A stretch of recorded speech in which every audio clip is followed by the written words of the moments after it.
Atenção, este canal não é destinado a recomendações de compra ou venda, sendo apenas de caráter educacional. Imagina que você nasceu numa cidadezinha no interior de São Paulo, a sua cidade tem um pouco mais de 5.000 habitantes, não te falta comida, não te falta apoio dos familiares, não te falta educação e não falta também nem amor nem carinho. Mas sempre faltou luxo e o pouco que sobrava a sua mãe poupava e ela investia no seu futuro. E não demora muito, para que você se destaque na escola e além das boas notas em ciências, matemática e português, teve uma matéria que você se tornou craque. Isso mesmo, estou falando do futebol. O professor de educação física, ele sabia que você tinha uma coisa que nenhuma outra criança tinha, ambição. E se os seus pais investissem nessa ambição, o professor sabia que você teria um belo futuro pela frente e bota belo nisso. Se a sua habilidade com matemática e português eram ótimas, as com a bola no pé eram mágicas. E para investir no futuro do seu filho, a sua mãe, já com um pouquinho mais de idade, arranjou um segundo emprego. Agora, a dedicação que já era grande se tornou ainda maior. Foi custoso, mas depois de muito sacrifício ela conseguiu juntar um dinheirinho e comprou 2 passagens de ônibus para a cidade vizinha, onde você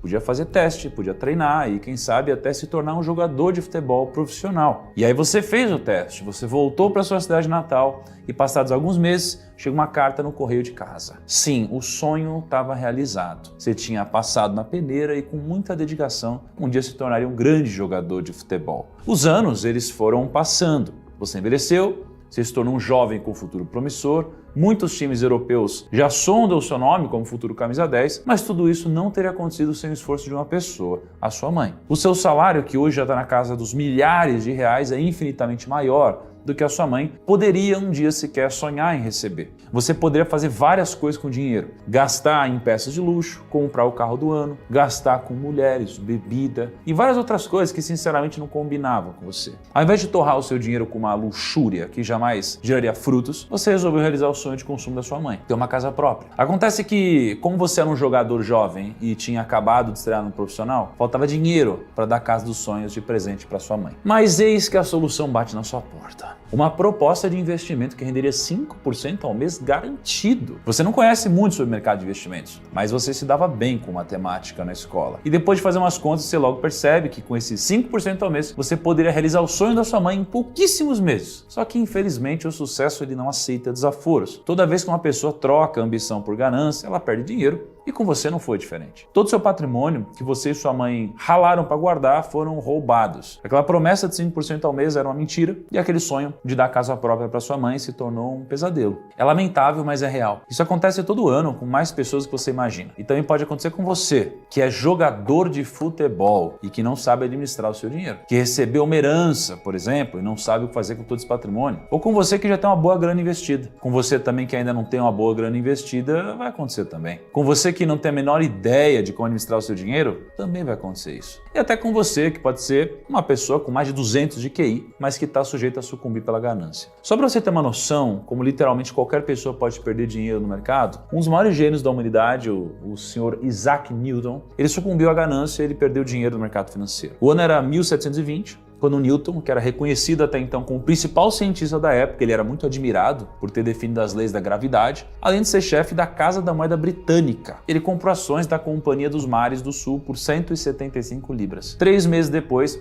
Isaac Newton vendeu as suas ações por quase o dobro. Era uma boa grana? É claro que era, um retorno de quase 100% em poucas semanas. Nos valores de hoje, será algo em torno de 320 mil reais, que não é nada mal. Só que acontece que ele não parou por aí. Porque o Isaac, ele viu os amigos dele comprando a mesma ação e ganhando muito mais dinheiro que ele. Os amigos dele vão estar falando alguma coisa como tá todo mundo ganhando dinheiro, você realmente vai ficar de fora. E foi aí que um dos homens mais inteligentes do mundo feriu princípios. Ele se deixou levar pela ganância e ele recomprou suas ações novamente. Só que agora pagando muito mais caro por elas. Até que a bolha estourou. A alta dos preços não refletia mais os resultados da empresa. A única razão da alta era de que alguém estava disposto a pagar mais pelos papéis. E o Isaac Newton quebrou. O preço da ação agora estava menor do que quando ele comprou pela primeira vez. E foi aí que ele disse aquela frase muito conhecida, Posso calcular o movimento das estrelas, mas não a loucura dos homens. Então, se até um gênio como Isaac Newton já perdeu dinheiro, por que uma pessoa como eu e você, a gente não poderia perder também? É claro que perder dinheiro por ter comprado um negócio por preços excessivamente altos. É diferente você perder dinheiro por um estelionatário. Mas em ambos os casos, as causas são sempre duas: ignorância ou arrogância. Em primeiro lugar, a ignorância ela pode levar a uma falta de compreensão sobre como o dinheiro funciona e como tomar decisões financeiras inteligentes. Uma possível justificativa para isso é que o fato de os nossos cérebros não serem evoluídos para lidar com a complexidade das finanças modernas pode nos impactar. Na verdade, existem estudos que sugerem que o cérebro humano praticamente não sofreu alterações nos últimos 160 mil anos. E como muitas das nossas decisões financeiras são tomadas em uma parte primitiva do cérebro chamada sistema límbico, que é responsável por emoções como medo e ganância, a gente acaba sendo levado por decisões irracionais e a gente aumenta as chances de cair em golpes financeiros. Uma das formas de impedir que isso aconteça é por meio do conhecimento. Só que a grande maioria das pessoas não arruma tempo para o conhecimento, e se você não arruma tempo para o conhecimento, a ignorância vai tirar o tempo de você. Já a arrogância, por outro lado, pode levar a uma super confiança nas suas próprias habilidades financeiras e a um desejo de assumir riscos excessivos. Foi o que aconteceu com Isaac Newton. Na tentativa de ele se provar mais inteligente e capaz do que os amigos, ele sucumbiu à ganância, o que levou ele a comportamentos financeiros impulsivos e arriscados. E agora você deve estar se perguntando, por que as pessoas têm comportamentos financeiros impulsivos e arriscados? Bom, por muitos anos, a gente não tinha uma resposta certa para essa pergunta, mas hoje a gente tem. Acontece que sempre que você toma uma decisão financeira por impulso, isso aumenta os níveis de dopamina no seu cérebro. Um exemplo disso é a compra impulsiva, ou seja, quando a gente compra algo que a gente não precisa ou a gente não planeja, seja uma roupa, um celular, um tênis, qualquer outra coisa que te gera essa sensação de gratificação instantânea, levando ao aumento de dopamina no corpo. E muito provavelmente você já passou por isso. Outro exemplo de decisão financeira por impulso é investir em ações arriscadas. Para algumas pessoas, investir pode ser emocionante, especialmente se existe nem que seja uma mínima possibilidade, de obter lucros gigantescos. A mesma lógica também funciona para jogo de azar. E os cassinos, eles são craques em explorar isso. Eles foram projetados para gerar maiores riscos, maiores recompensas e tudo isso com o mínimo de esforço possível. Ele é um ambiente perfeito para a geração de dopamina no seu cérebro. E pensando assim, parece até mesmo que a dopamina é algo ruim e que a gente deve se distanciar de toda e qualquer atividade que gere dopamina no seu corpo. Mas, calma, que não é exatamente assim. A dopamina ela é um neurotransmissor responsável por recompensar eu, você e todos os seres humanos quando uma determinada ação é realizada, como comer alimento nutritivo, beber água, ter relação sexual, até mesmo receber dividendo na sua conta. Inclusive, eu montei um curso online gratuito onde eu te ensino como usar a dopamina ao seu favor e montar uma carteira de investimentos focada em dividendos para você receber todos os meses uma espécie de segundo salário na sua conta. Se você quiser aprender a usar o lado bom da dopamina para construir o seu futuro, o link está na descrição. Mas voltando para a dopamina, o que eu estou querendo passar para vocês é que sem a dopamina, o ser humano ele não conseguiria viver em sociedade. Sem a dopamina, o ser humano não teria motivação, sem ela a nossa espécie não existiria. Só que o que era para ser uma das principais armas da sobrevivência da nossa espécie se transforma em um dos maiores calcanhares de Aquiles da história da humanidade. Eu digo isso porque a dopamina é tão boa, mas tão boa que ela pode ser viciante. Isso abriu margem para diversas pessoas que são más intencionadas usarem do conhecimento sobre a dopamina para manipular emoções do ser humano e ativar o sistema de recompensa do nosso cérebro. Dentro do mercado financeiro, o principal exemplo são as famosas promessas de retornos financeiros altos, fáceis e rápidos. É o caso da pirâmide financeira. A pirâmide financeira é um assunto que está na moda. Até porque a gente acaba de ver alguns dos jogadores mais famosos da atualidade e que infelizmente caíram num suposto golpe milionário e que fez mais de 10 milhões de reais simplesmente evaporarem. Mas por incrível que pareça, não é de hoje que as pirâmides financeiras existem. Lá no ano de 1919, um italiano chamado de Charles Ponzi criou o que se tornou um golpe mais famoso da história. Um golpe no qual os lucros vêm do dinheiro de outras pessoas que estão na jogada e não de um negócio necessariamente. E esse era o primeiro caso datado de um esquema de pirâmide e que levou o nome do seu criador, hoje conhecido como esquema Ponzi. E com o tempo, aquilo que mantinha vivo o esquema também se transformou na sua própria ruína. Assim como qualquer outra pirâmide no mundo, seu comportamento segue a matemática do crescimento exponencial. Ou seja, a cada nível da pirâmide, o número de participantes aumenta mais e mais. Qual que é o problema? Para um esquema de pirâmide ganhar dinheiro, para todos que se inscreverem nele, ele teria que se expandir indefinidamente. Quando o esquema fica sem novos recrutas e sem outras fontes de receita, ele entra em colapso. Só que no esquema de pirâmide clássica, onde cada recruta é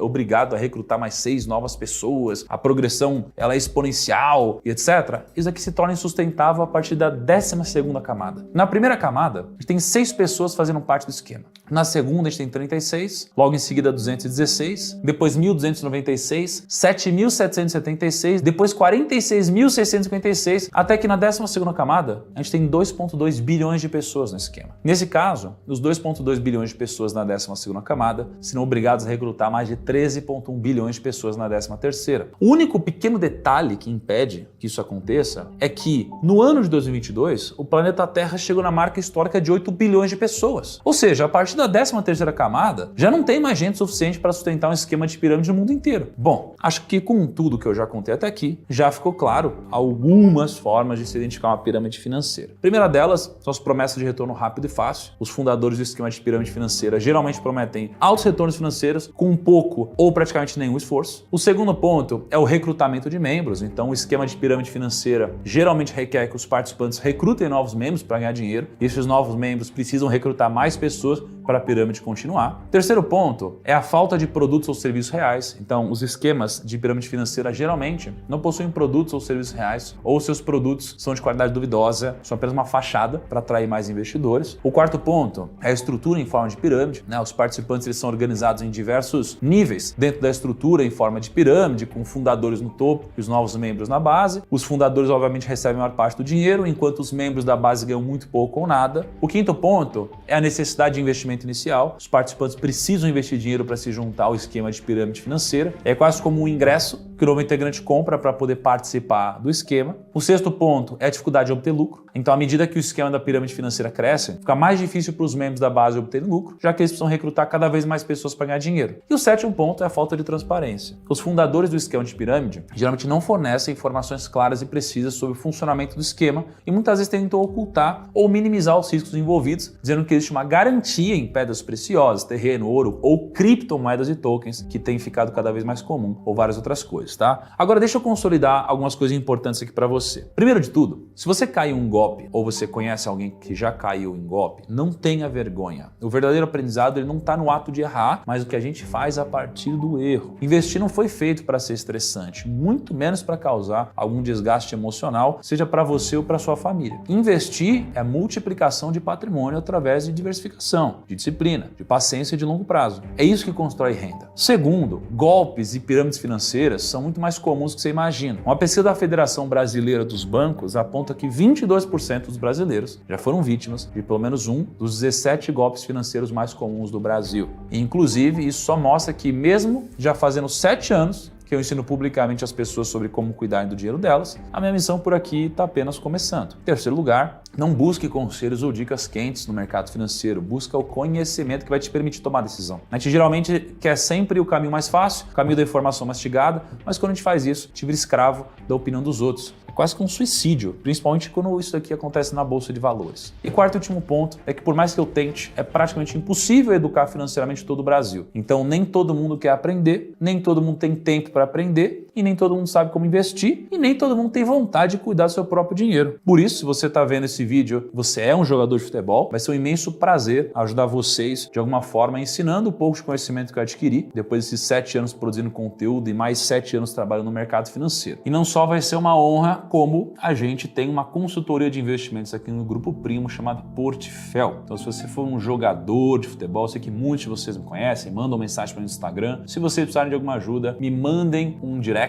e aí eu vou encaminhar vocês aqui dentro do grupo para que a gente possa cuidar do dinheiro de vocês e ajudá-los a administrar melhor os recursos, tá bom? Porque imagina, eu não vou me aventurar a jogar bola e talvez também não seja o caminho você se aventurar a fazer isso sozinho também. Enfim, no final das contas, grande parte da população brasileira ainda precisa de conhecimento financeiro que te permita construir patrimônio a longo prazo e uma aposentadoria de qualidade. E eu torço para que eu possa agregar pelo menos um pouco nesse grande desafio. Vou ficando por aqui, um grande abraço, até o próximo vídeo e tchau.